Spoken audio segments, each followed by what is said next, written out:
Hello, and welcome to Talking Toddlers, where I share more than just tips and tricks on how to reduce tantrums or build your toddler's vocabulary. We're going to cover all of that, I assure you. But here, our goal is to develop clarity, because in this modern world, it's truly overwhelming, especially during these past 2 years. This podcast is about empowering moms to know the difference between fact and fiction, to never give up, to tap into everyday activities so your child stays on track. He's not falling behind, he's thriving through your guidance. We know that true learning starts at home, and Talking Toddlers, this podcast helps you develop that with clarity, confidence, and clear communication. So let's get started.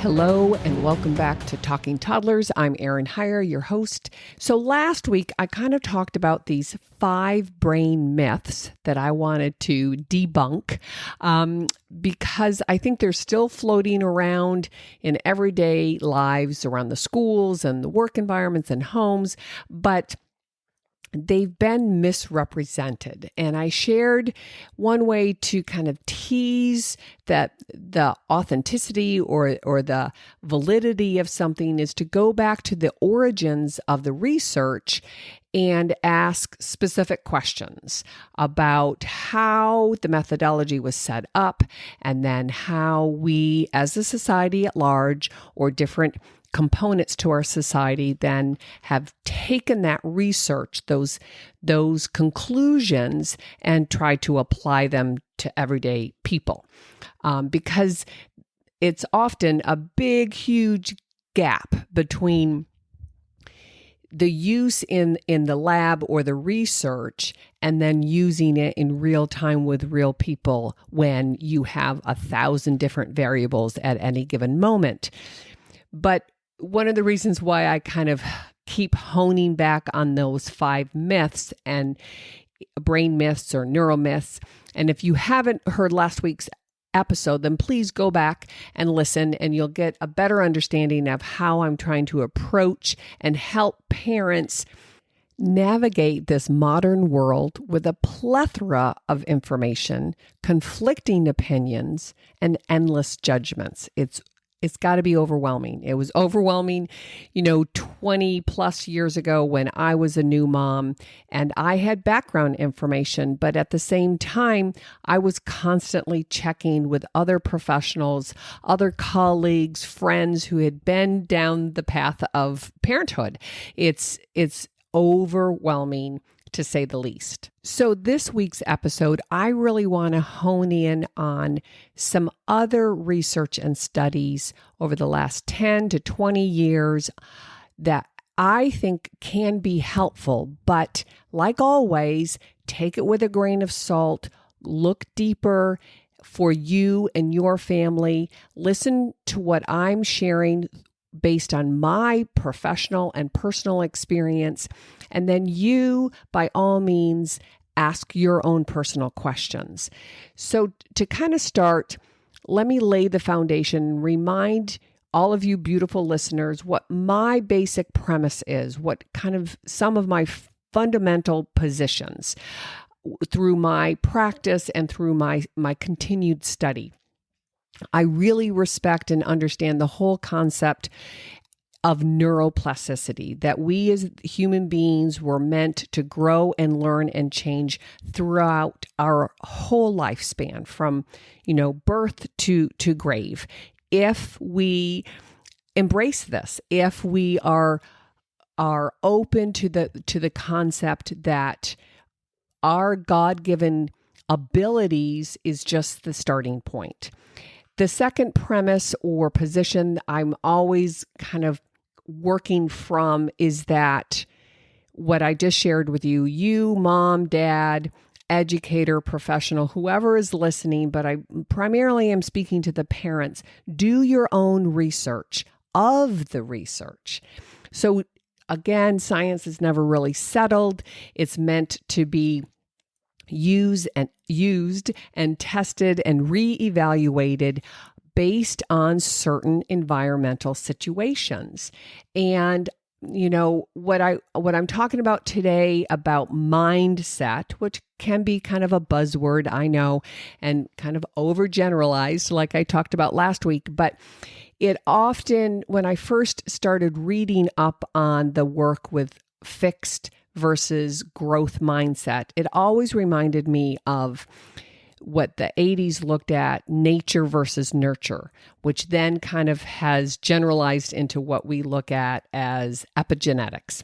And I'll explain what all of these, buzzwords or jargon, and I don't want people to get confused or overwhelmed, but I do believe that we as humans, in the best case scenario, that it is nature and nurture, and that we always should be willing, open to have that growth mindset, that we are meant to continue to learn throughout our life, starting from infancy through, whenever God decides that, your time here on earth is over.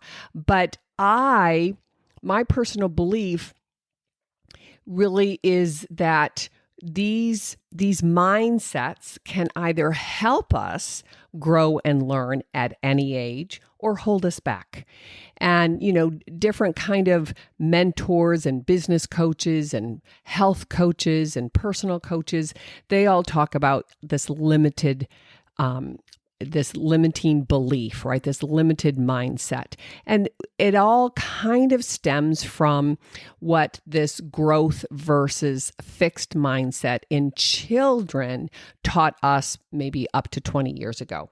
And it really, let me kind of step back a wee bit. I'm getting ahead of myself. But it started with a woman, a clinical psychologist or educational psychologist, I believe, Carol Dweck, Dweck. And she's written a couple of, pretty popular and pretty well understood books, did some good research there in the early 2000s.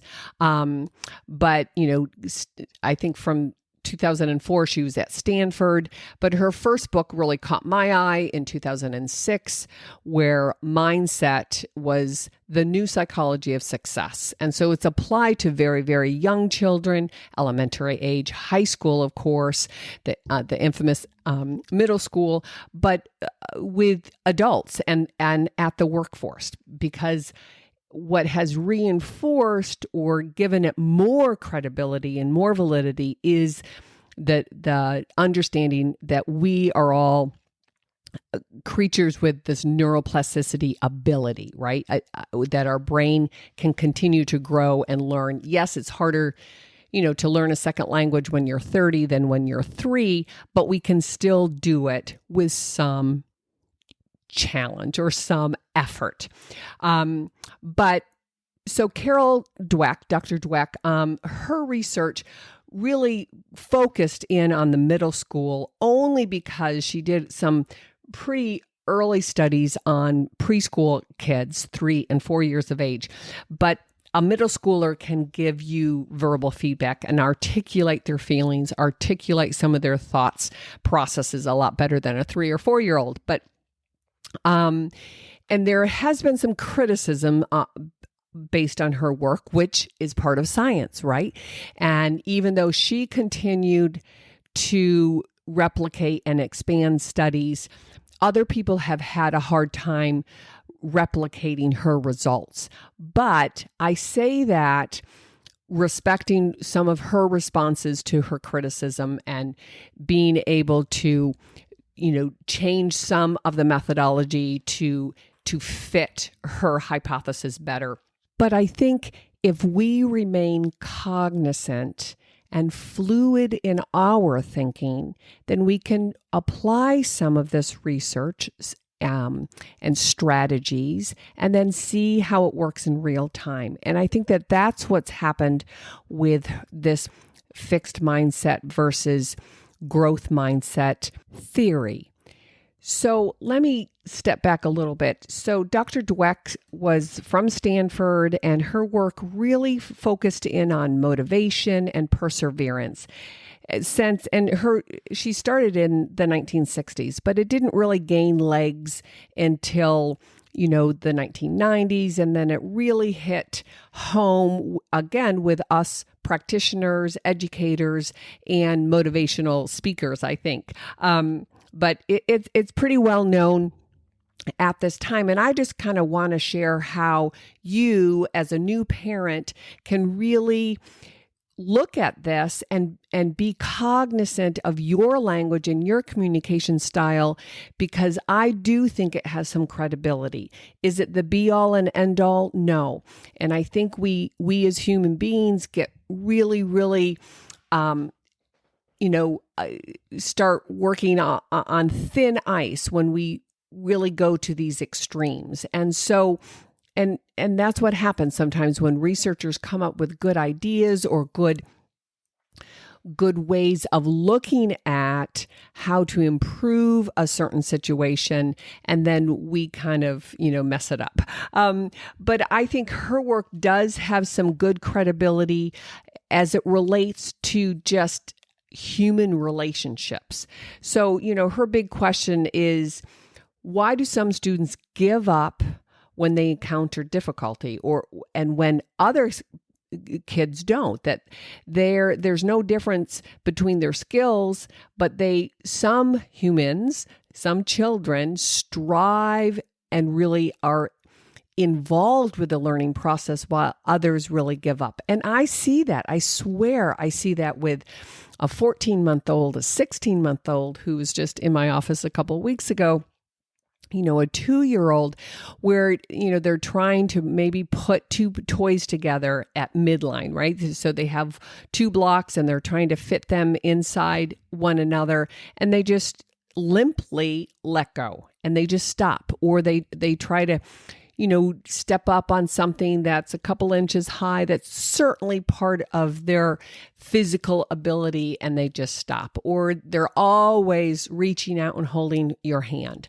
And I think this whole concept of fixed mindset versus growth mindset does stem from us, meaning the adults in the room.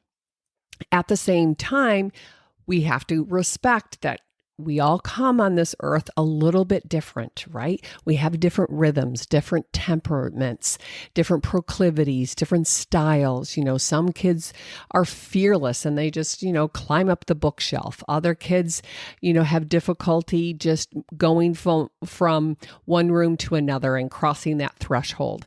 Some of it is developmental. Some of it is problematic and we have to dig deeper. But there is a driving force that kids will step up given the opportunity.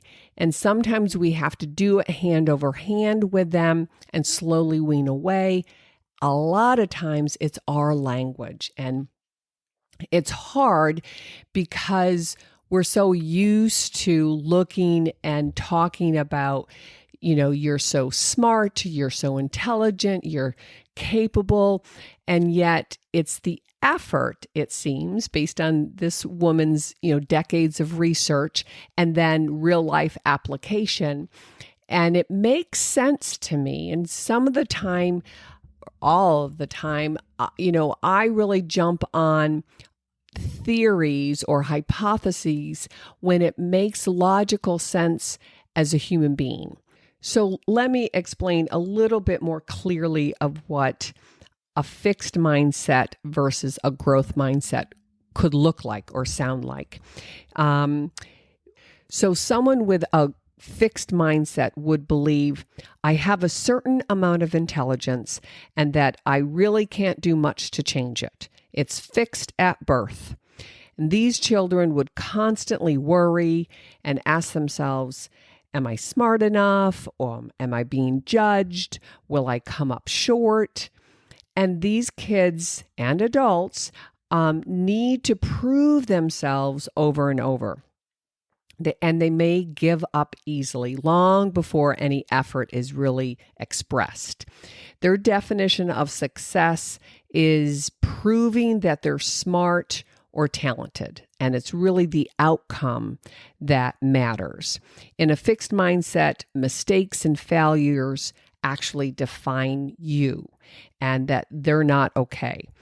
That these mistakes and failures really reveal your flaws and shortcomings, that the flaws are permanent, it's part of who you are. This is just who I am, period, the end. So it's too risky to these little kids, young adults, grown-ups. It's too risky to take on a challenge. And after a failure, these kids have demonstrated that there's really no path to success, that I'm just not good at math, or I'm not good at art, or I'm not good at public speaking, that I can't build things, or that I'm clumsy, or that I'll never be a dancer or singer, or, I can't carry a tune. All of these limiting beliefs or fixed mindset that doesn't even give them the opportunity to try.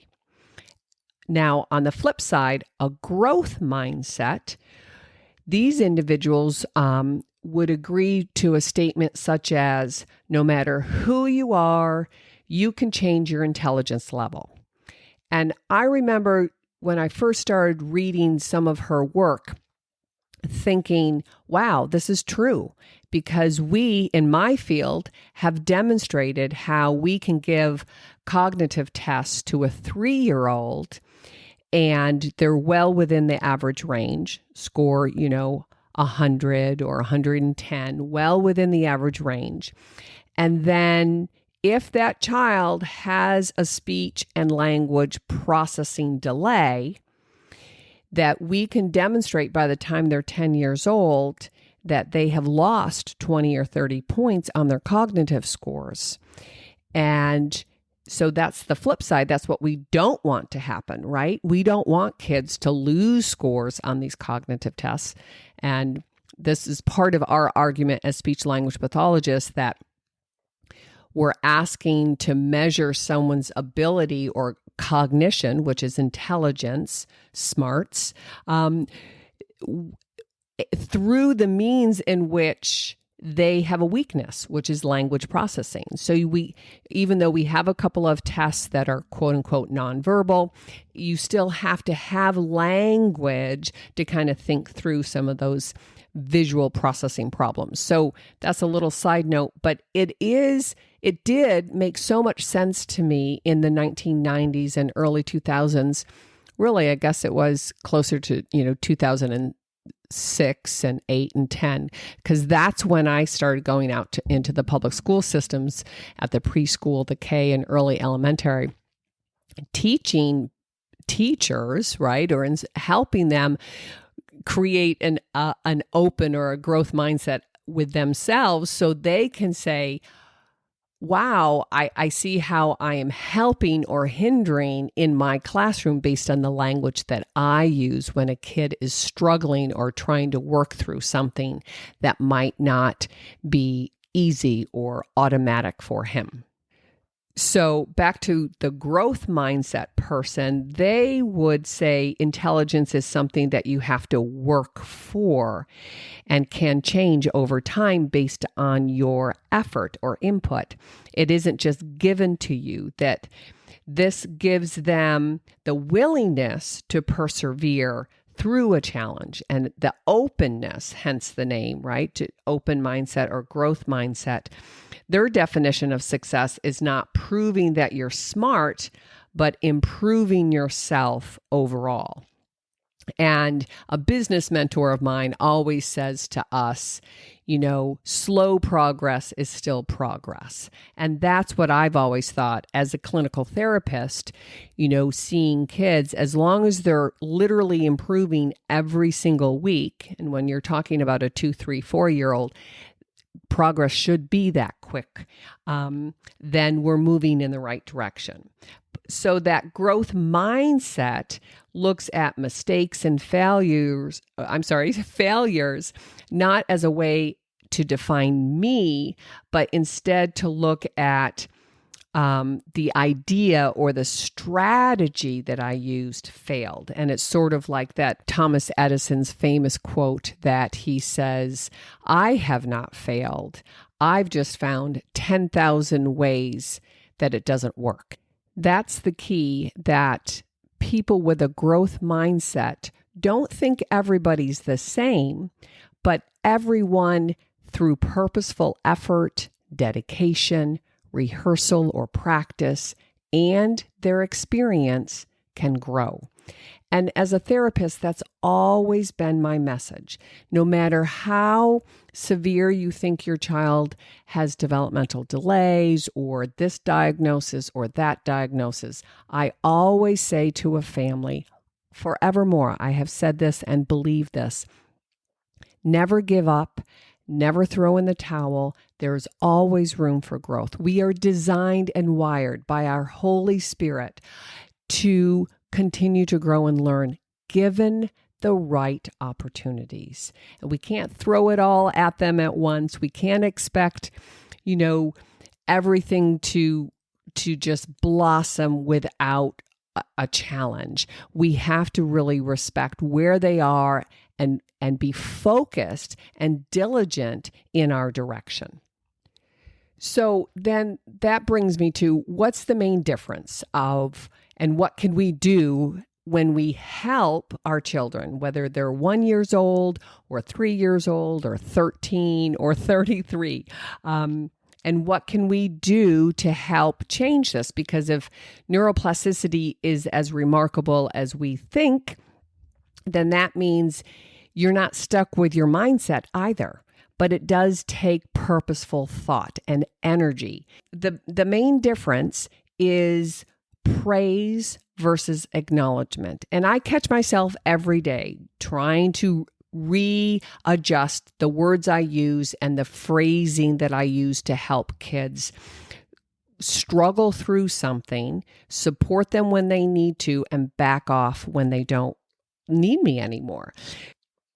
What creates the fixed mindset child is really the external approval, the praise. And so like, you're so smart, or looking at praise as an opinion, and that children will often rightly hear that as an expectation. It's more about what the adult expects of him or her. And what creates a growth mindset is a strong sense of self. So that's acknowledgement. So that would be describing your child did, or you named their strength. Acknowledgement allows you to encourage kids without pressure or expectation, because it gives them proof that the strength is already there. You just have to tap into it, or you just have to figure out a way to put those blocks together, or to tie your shoe, or to climb that stairs, or to figure out that math problem. There's always room for growth and expansion. Acknowledgement is all about the child and not about you or your opinion. So let me kind of give you an example to all of this. So you would comment on what you see your child doing, saying, feeling, or thinking. You would name that strength, or name a strength. So say they were trying to open up a jar, and you would say, "You got the jar open. That's persistence." Or if the child was asked for a bite and he gave the bite, "Oh, wow, you were very considerate with your sandwich." Or if the child, got himself dressed in the morning, and you can say, "You chose your clothes all by yourself. You know what you like, don't you?" Let me give you a couple of contrast from, what would be acknowledgement versus praise. So acknowledgement would be that growth mindset. You could say, "You kept trying, and then you got it." Where a closed or a fixed mindset would be, "Oh, you're so smart, because I praised you and not the effort." So acknowledgement would be, you figured that out. Praise would be, what a big boy. Acknowledgement would be, oh, lines and swirls. You're proud of your drawing. Praise would be, you're really good at drawing. Acknowledgement, that seemed easy for you. Looks like you're ready for something more challenging. Praise would be, wow, you got an A without even studying. Acknowledgement would be, you did your very best. You didn't give up. Praise would be, you did it better than anyone else. I'm so proud of you. Acknowledgement would be, look how far we've come. You can do it. Praise, with more work, you just might get it right. Trust me, I hear what you're thinking, like, wow, that takes a lot of mental bandwidth. I don't know if I can do that. But it's a process. We're all learning on the job as parents, as teachers, as therapists, as just human beings, right? So my goal for this week's session is really for you to just start listening to yourself, listening to the words you say, think before you say something, and really try to just hone in on more acknowledging their effort, acknowledging their action or their feelings or their gestures versus praising them. I think what I've said is all children are glorious and they're beautiful and they're smart and they're fabulous creatures. So we have to help them really understand how to build their curiosity and build their eagerness to try. I swear every week I get on here and I help us remember that we're kind of creature of habits. We want to take the low road because it's just easier. We just really want to survive another day. Our responsibility as the adults in charge, the stewards of these beautiful young people, is to help them expand themselves, expand their experience here on earth. And, it starts in the playpen, it starts at the playground, and it starts, at home with you. And it's really about us being more mindful, no pun intended, but it really is bringing things to a level of awareness that we remain open and with a growth mindset that I can change, that I can adjust this. One of the examples I often use with parents is that as a therapist, I'm constantly having to be in the moment, right? For 45, 60 minutes, I'm in a little playroom with just a few special toys and a child, and I'm in that moment with them. And so I've trained myself to listen to every single word I say. And I've seen kids in real time adjust their behavior, their willingness to try again or to try something that's hard based on my acknowledgement, on the words that I choose, on my attitude toward, let's have fun and try this one more time. And so I know that it works. Now, can we do it 24/7? That's expecting a lot. But I just wanted to get on here this week and really talk to the concept that what we say to our children and how we reinforce or acknowledge or comment builds their belief system. So think of it this way. I think this is Einstein's quote that said, life is like riding a bicycle. To keep your balance, you must keep moving. And I think that that's really important at any age, but even, like I said, a 15-month-old, a 2-year-old, a 4-year-old needs our guidance to keep trying, and that slow progress is still progress, like I said earlier, and that it's really important that, Carol Dweck's work to me was really important because she brought things to light that we could try and see if there's a difference, a big difference, a subtle difference. But when I see, a 2-year-old struggle and give up before they even really challenged themselves, I'm right there with them trying to say, keep on trying, keep turning. And like if they're trying to get a top off of something, I give them the verbal cues, or I set it up that all they have to do is turn just a little bit to feel what it feels like to move the lid in the right direction. And then it pops off. And then they look at me like, wow, I did it. So it's really, really important that we look at each and every task as an opportunity to not only build neural connections and wire the neurological system up, but the emotional openness and willingness to try again. And that mistakes and failures, that's the only way we really learn. And I have mentioned before that whole 80-20 rule, that 80% of our practice will be reinforcing. And then you have to try something that's harder or that's new, that the brain will kind of get complacent if we don't challenge it, right away or once in a while, I'm sorry. But, think of a 2-year-old or a 4-year-old or a 6-year-old, quite a bit of their everyday is new, is novel. Oh, yes, I did that yesterday, but today I can do it more efficiently.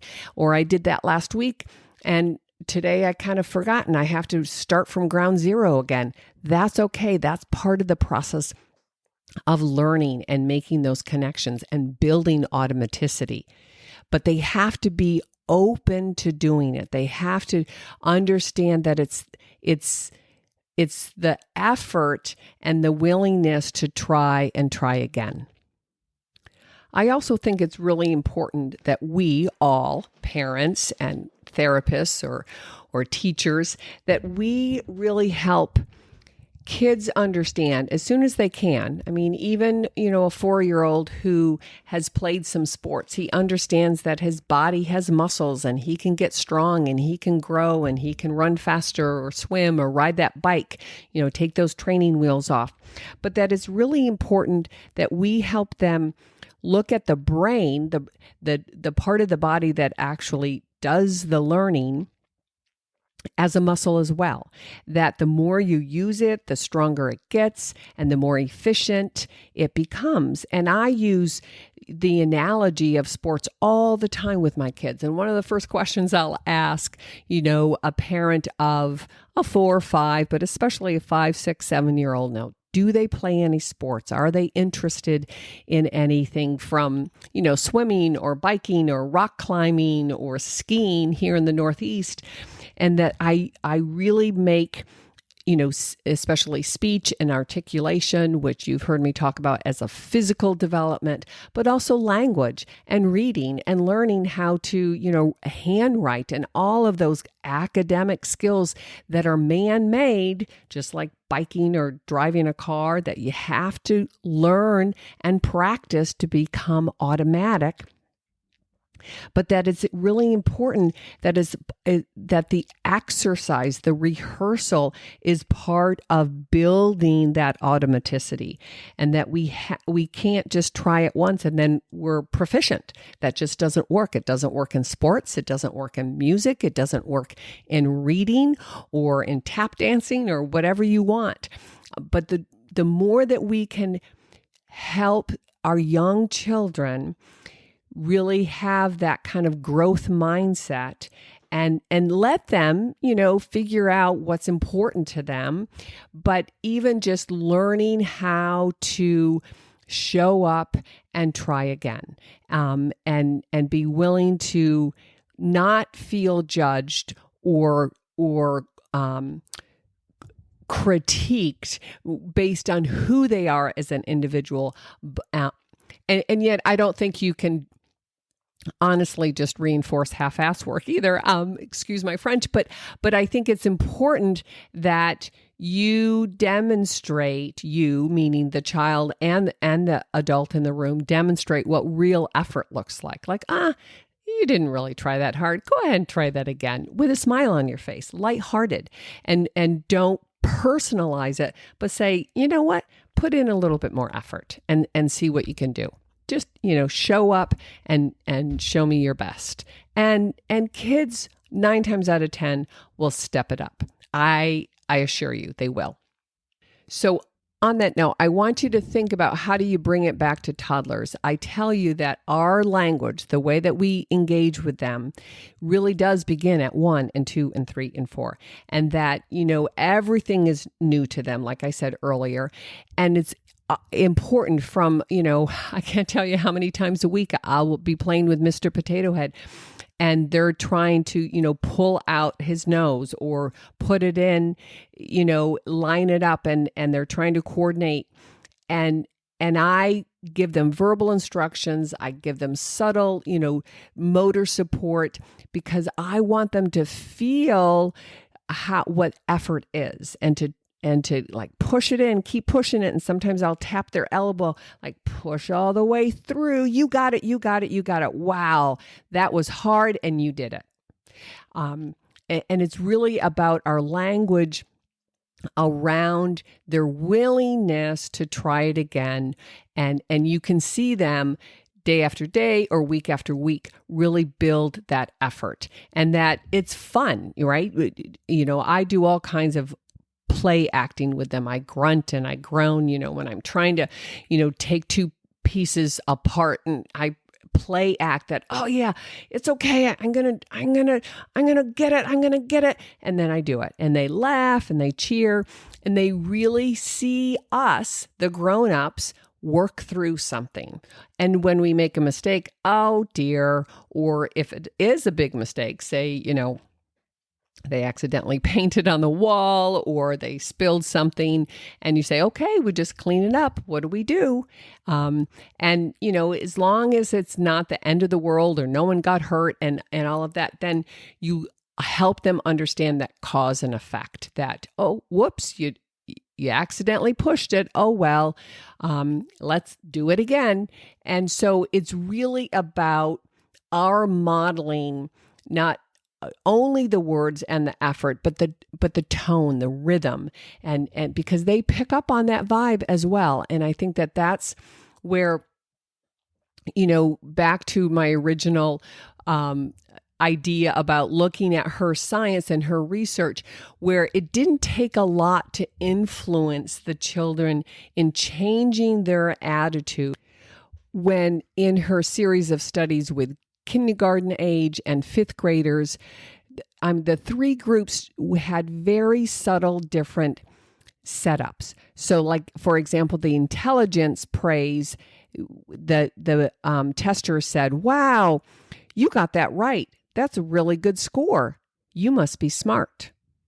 Versus the effort praise was, wow, you got that right. That's a really good score. You tried really hard. And then the control group, which was pretty neutral, just simply said, that's a really good score. That's it. And those were the subtle differences, whether a student believed that the task was difficult and that they either failed it, quote unquote, or that they could be open to trying it again. And there's again, she has really studied this for 30 or 40 years, longer, because initially she started in the 60s, but it became more mainstream, the last 20 or 30 years, where she really did demonstrate how kids took it on themselves with just really subtle difference in language setup. Just to wrap it up, go ahead and look up some of her work. Yes, there's criticism, and I certainly understand that and respect that. But for the last 20 years, I've taken some of her suggestions and really implemented them and seen a difference. And I think sometimes taking research and efficacy studies and applying it in real time can be measured easily, and sometimes they can't. But just think about it this way. So my best recommendations to parents would be that you really demonstrate how you love challenges and that you're open to trying something that is beyond your basic ability, right? That to be intrigued by mistakes, that we can teach our kids that mistakes are interesting.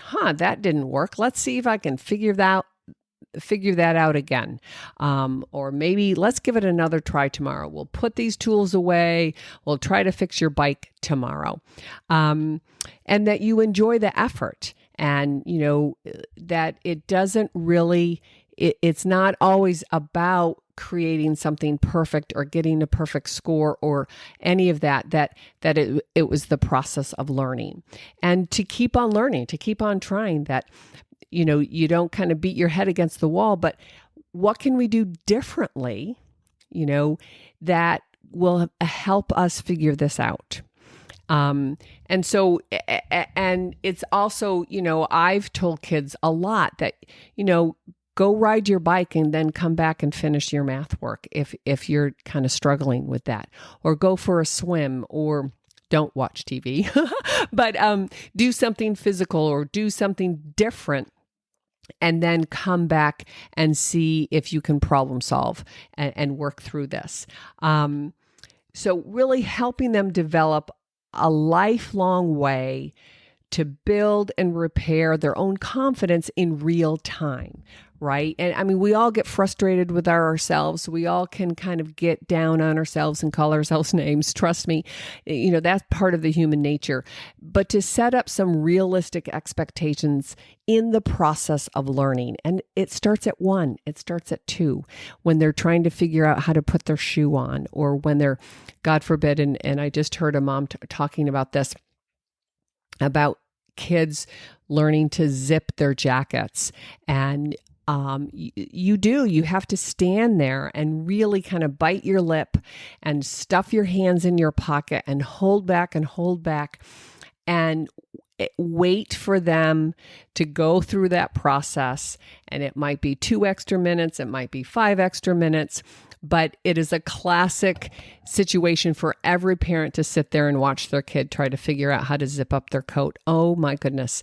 But that's what they need to do. They need to feel it and experience that process and try again.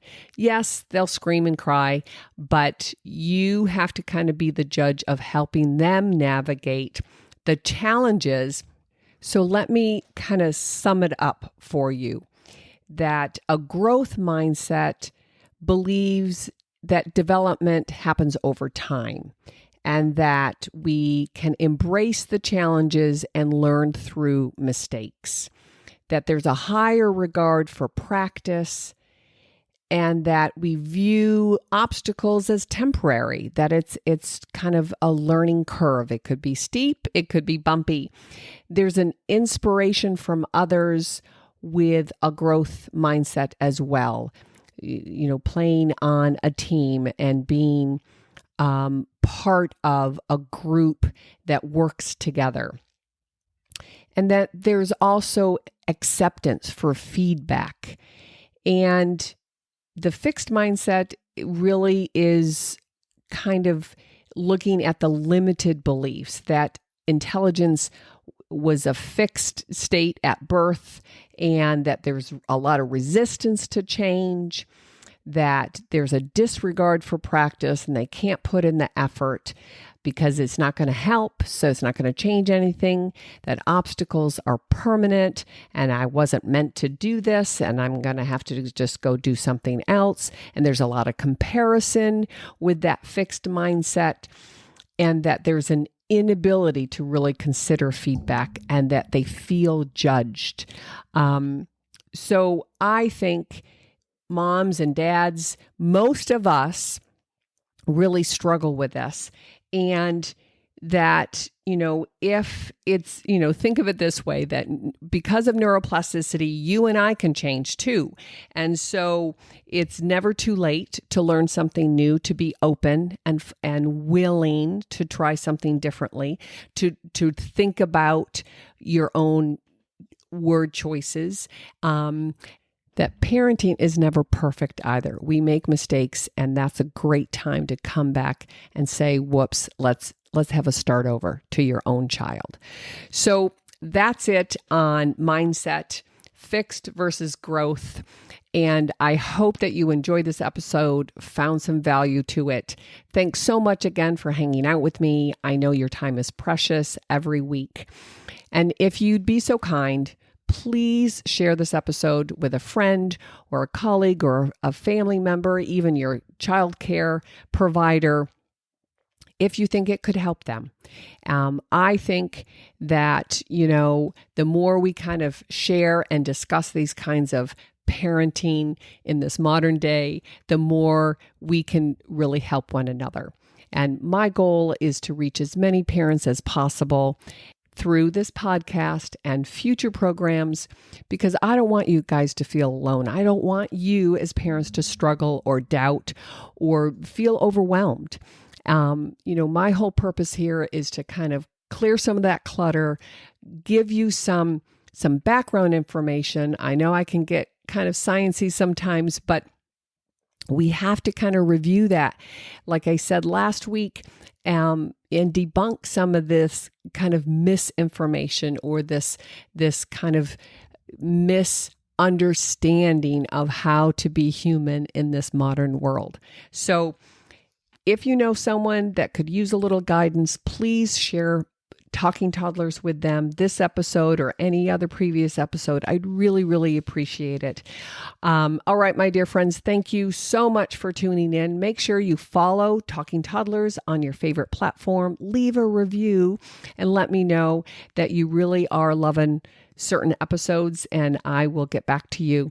It's every Tuesday, Talking Toddlers. Enjoy your week, and God bless you and your little ones and your family, and enjoy the sunshine and get outside and play. Okay, see you next time.